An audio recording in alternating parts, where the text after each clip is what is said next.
Welcome to a little bit more information about fractions. We're going to look at how to add fractions, how to multiply fractions, and how to divide fractions. Now, I've admitted to you in an earlier video that fractions make me physically sick. I can do calculus, and I have a PhD, and I cannot multiply some of my numbers, and I have a hard time with fractions. So hopefully the tricks that I've developed will be helpful to you if you feel a similar way about fractions. When we look at fractions and we have simple math like a half plus a half, and then we compare it to a half times a half, and then contrast that to a half divided by a half, my poor little brain goes wonky because, especially since I'm dyslexic, this part of it, you can see that the plus is simply tipped to be a multiply, and then all the rules that I've learned get wonky in my mind and I'm not sure what to do. So let me show you my tricks, because even though fractions make me sick, cookies do not. And I know that if you were to give me a half of a cookie, and then you were to give me another half of a cookie, I would be the opposite of sick. I would be delighted. So if you were to give me a half a cookie, plus you were to give me another half of a cookie, I know in my heart and in my stomach that I'm going to be getting one whole cookie. A half plus a half is a whole cookie. With your permission, I would like to change that number 1 into the numbers 2 over 2. And if you put that into a calculator and you remember how to read fractions, as I went over in the prior video, I read the fractions from the top to the bottom. When I get to this mark, I read divide by. So 2 divided by 2 is going to equal 1. So this number, number 1, and the number 2 divided by 2 are the very same.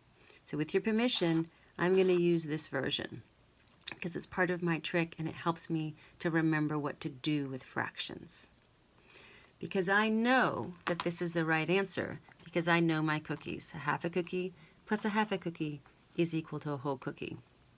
So when I rewrite that, which I tend to do in the upper right-hand corner, no matter whether I'm doing tutoring for a student and they give me a fraction problem, or I'm taking a higher level test or solving a higher level problem, when I get to fractions, I panic a little, but not to panic anymore, because in the upper right hand corner I write a half a cookie plus a half a cookie equals a whole cookie.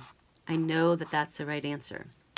And in looking at that, I ask myself, how did I get the 2 if there was a 2 there and a 2 there? And that's when I remember that I was taught a long time ago the common denominator. Common means it's the same for both. So if there's a denominator that's common, all I have to do is to move that common denominator over to there and I'm done. So how did I get this 2? I look at the math problem and I see there's a plus there. 1 plus 1 equals 2. And that's where I remember how to add fractions. Add the numerator, move the common denominator over. So what do I do when I have multiplication? A half times a half. What does that equal? That's when I pull out money, because if I'm working with cookies and you ask me a half a cookie plus a half a cookie, I know that's a whole cookie. If you give me a dollar bill and you break it into 4 parts, This is a $1/2, and then I'm going to break the $1/2 in half, and I'm going to break this $1/2 in half. I know that a dollar is made up of 4 quarters. If you give me 4 quarters, I know that's a dollar. So this is worth a quarter. This is worth a quarter. Another quarter. Last quarter. So mathematically, if I ask you to divide this into half, $1 into a half, I'm going to get a $1/2. Let's take away $1/2, and we're left with our remaining $1/2. If I say to you that I have a $1/2, which is what you see to my left here, and I want you to take a half of the half, math is reading, and this multiplication sign we read in English as of. So when you see short stories or problem stories and you see the word of, that of translates into math as a multiplication. The way that I remember that is I write my ofs pretty messy. And if you can have imagination, you can see the times in that letter or in those letters of. So if I have a half of a half, this is my $1/2, and I want you to take away half of it. So here's half of it, and the answer is 1/4. So a half of a $1/2 is, when we write the equal sign, that translates in English to is. So that's an important thing for you to look at in short problem stories. A half of a half is 1/4. So we know that that's the right answer. Now we work backwards. A half of a half is a quarter. We know that's the right answer because we're talking about money, and you can't mess with me when we're dealing with money. I know this is the right answer. How did I get the 4? The trick in the memory guide is the multiplication sign here. So you say 2 times 2 equals 4. How did I get this 1 up here? 1 times 1 equals 1. And there I have a memory trick to remember that when I multiply fractions, I multiply the bottoms and I multiply the tops. So what is my trick for dividing fractions? A half divided by a half. Well, you have to play cannons with me for just a moment. We'll remove our money. And if I write a very large division mark here, you can see that it's actually a cannon. And cannons, their favorite things to do is to blow things up. So if I have the math problem, a half divided by a half, and I place my cannon there, I'm going to blow up this one. And when you blow things up, they flip over. So this is flipped over. And when you blow up a cannon, it bounces back. And there's a second cannonball in there, and it blows the division mark, flips it over. What's the opposite of a division? A multiplication. And we're done. So all we have to do is bring this half down here. And we remember that when we have a $1/2 of a $1/2, a half of a $1/2, we multiply the bottoms to get the 4, multiply the tops to get the 1.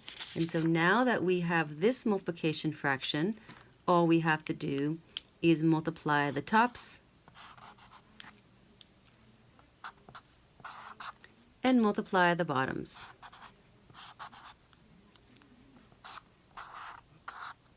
And the answer is 2 over 2. How do we put that into the calculator? We read fractions from top to bottom, and we end up with 2 divided by 2 equals 1. And we remember that any number over Itself. is always going to equal 1. Now you know how to add, multiply, and divide fractions.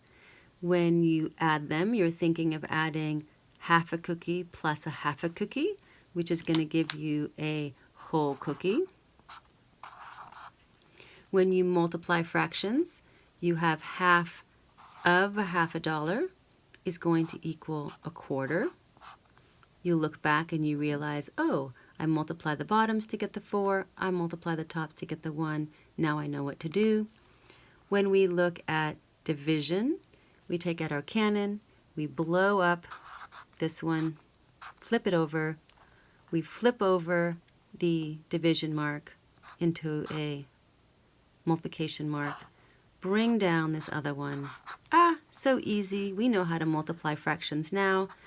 1 times 2 is 2. 2 times 1 is 2. And we're done. Congratulations. We have a bonus for you. Subtraction fraction. So if I have a half, subtracting a half,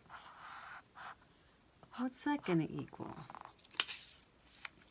Well, if we look back at our trick about addition, and in the upper right hand corner I write a half a cookie plus a half a cookie equals, I know it's a whole cookie, so I'm confident.